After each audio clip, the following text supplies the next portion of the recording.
Hi, I'm Danielle Cook and I want to welcome you to Cooking with the Cook Sisters, brought to you by the United States Botanic Garden. We're very happy to be with you regularly to offer online cooking demonstrations and home garden tips. Adrienne and I want to wish everyone a very Merry Christmas. The finishing touch on our Christmas menu this year is a traditional Italian tiramisu. We'll also check in on Adrienne's cold storage and see how those vegetables have held up this winter. So let's get started. We'll begin by separating 4 eggs. Tiramisu is a no-bake dessert that does include raw egg yolks. We're going to whip the egg yolks with sugar until light and fluffy, and that's what makes the tiramisu so special. As you whisk the egg yolks, they will become very pale yellow. You know you're done when they've tripled in volume, and a slight ribbon should fall from the beaters when lifted from the bowl. Set the bowl aside as we continue to the next step. In a medium-sized bowl, we're going to whip whipping cream with sugar.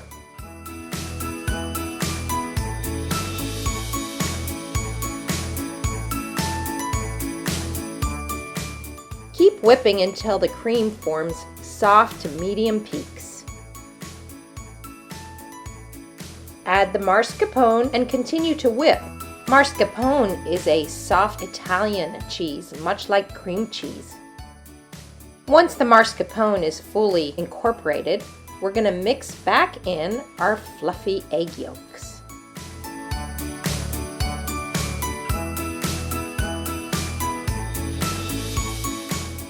And once that's fully incorporated, it's time to assemble the tiramisu. I'll begin by dusting the bottom of my baking dish with cocoa. I have a 1.5 cups of strong coffee, and I'm going to add 2 tablespoons of brandy to it.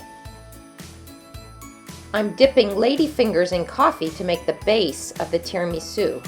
Ladyfingers are very porous, so they soak up the coffee quickly. Once you've made an even layer, spread half the mascarpone mixture onto the ladyfingers. Repeat with another layer of ladyfingers and mascarpone mixture. Tiramisu is traditionally made with ladyfingers, but you can use all kinds of other cookies: stale madeleines, snickerdoodles, sugar cookies, wafers, even croissants. Dust the top layer with cocoa. Cover with plastic wrap and let your tiramisu chill in the refrigerator for at least 8 hours. Just before serving, garnish with toasted almonds, some powdered sugar, or even some shaved chocolate.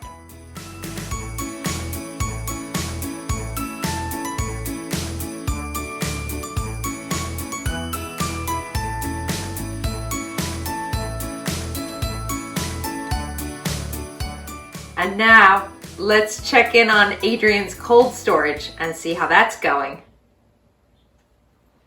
Hi, I'm Adrienne. Welcome to my garden. We store quite a lot of our vegetables over the winter. The potatoes are stored in the garden underneath straw, but the rest of them are in my new root cellar, which we built just a few weeks ago. Come on, let's go take a look. Our root cellar is in the crawl space under the house. With an outer door and an inner door, the root cellar will be secure against bears. I know this is not a problem for everybody, but it is for us. Deep in the ground and with cinder block walls, our root cellar stays cool all year round. A thermometer is a handy thing to have. I group vegetables by type and by date. As I remove one vegetable, I peel off the little tape that has the date on it and fasten it to the next one over. Let's take a look at the tomatoes. We only have a few left, but it is late December.